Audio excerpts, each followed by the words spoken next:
What's up, guys? So I've just got a few tips to share with you today for BattleBit. Let's jump right in. So right off the bat, if you open up your key bindings and you scroll down, if I can find it. Alright, yeah, it's under social here. Okay, it's a little ways down, but you'll notice there's three different VoIP settings. These are your in-game voice. This is proximity chat. This is your squad chat. However, there is a third chat available.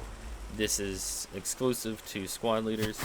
However, you can use it to communicate, to coordinate, attacks, defenses, and such. It's really useful. Moving on, there is a really nice way if you're ever wanting to communicate with someone from a specific squad. Maybe you're not sure what squad you're in. You can check a teammate, but you just mouse over somebody in the game. It'll show their name. However, it'll also show a letter out to the side of their name in brackets. That's just indicating what squad they're in. So this guy's in Echo, this guy's in Bravo, and so on and so forth. So really useful. And yeah, let's move on. So as you can see here, actually really nice on Echo, it is blinking. We're not losing the point, but it is blinking. This does indicate to me that there are people on the point. Now of course we are losing it, but yep, all that does is it just lets you know that someone's on the point. You may not be losing the point. Perhaps yourself you are defending it, but it's great information to have. This one doesn't pertain necessarily to an in-game mechanic. However, when you are prone in the corner of a building or up against a barricade, just to always be aware that your feet can hang out from the wall, and people can actually shoot your feet through the wall like that, and it will kill you. So it's just a little something to be aware of. Obviously, there's no way for you to know if your feet are hanging out, so just always know where your feet are pointing, I guess. Moving on, this one's actually really important, especially when you're in a close quarters combat situation. Maybe you're clearing out a building.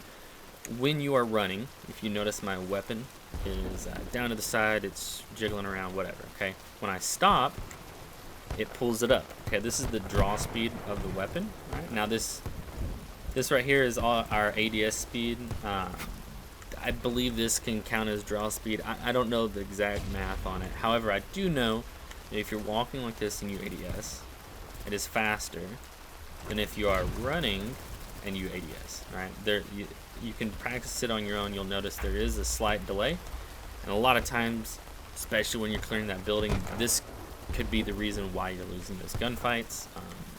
I've tons of experience with the Vector, and I found out pretty early on that when I was losing my gunfights close up, a lot of the times it was because of this mechanic. So just something to be aware of. This similar to the prone feature is not the same. It's not necessarily a mechanic. It's just something to know about the game. The developer, or at least one of the developers, was a big fan of parkour, and so he incorporated that into the design of the maps. If you just look around, everything is traversable. You can climb over fences, you can climb up rocks, you can climb through little skinny windows that you probably shouldn't be able to climb through. So there's always something that you can do. If you can see it, you can pretty much climb it. You can use a grappling hook. Just get creative with how you move around the map, because a lot of times using a C4 to blow a hole in a wall is a lot more effective than trying to run through choke points, right? So just get creative. Moving on, you respawn here real quick. This one is actually this is a really big mechanic that's in the game. It has to do with reloading.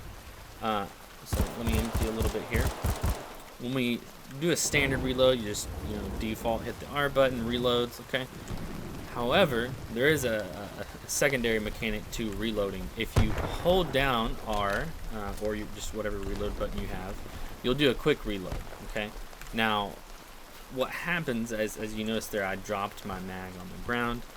So you don't always want to use this necessarily. You can. You'll just be picking up mags a lot or running out of them. However, in a really sticky situation, if you need to get a quick reload off, just remember to hold down your reload button.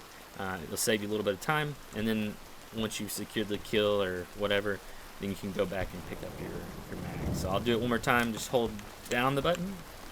You notice it drops there. Now, these don't stay on the ground for super long.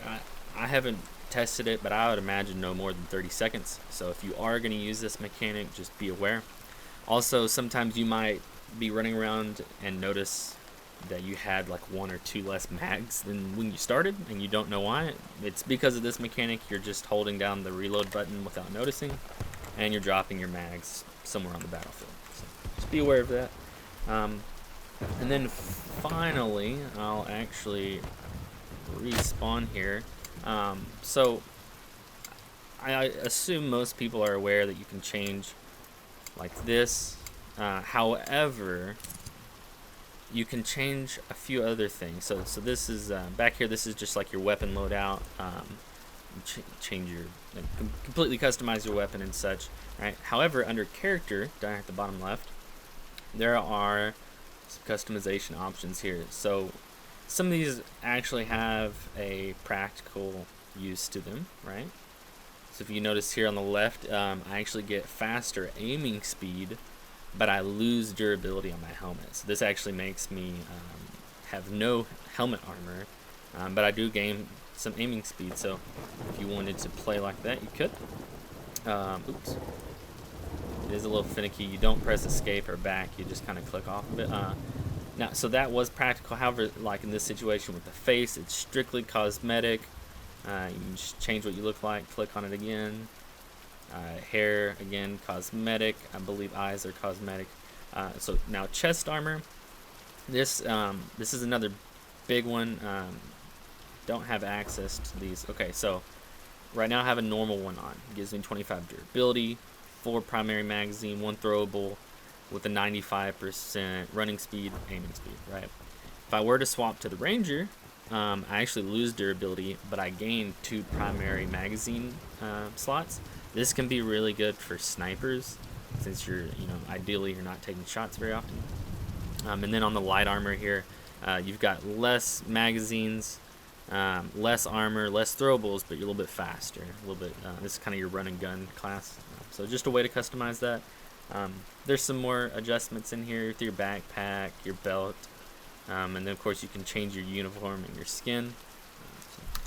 Just another way to customize your loadout. So that's pretty much everything I have for today, guys. If you enjoyed the video, give it a thumbs up. If you have any questions, leave them in the comment section below, and I'll catch you next time.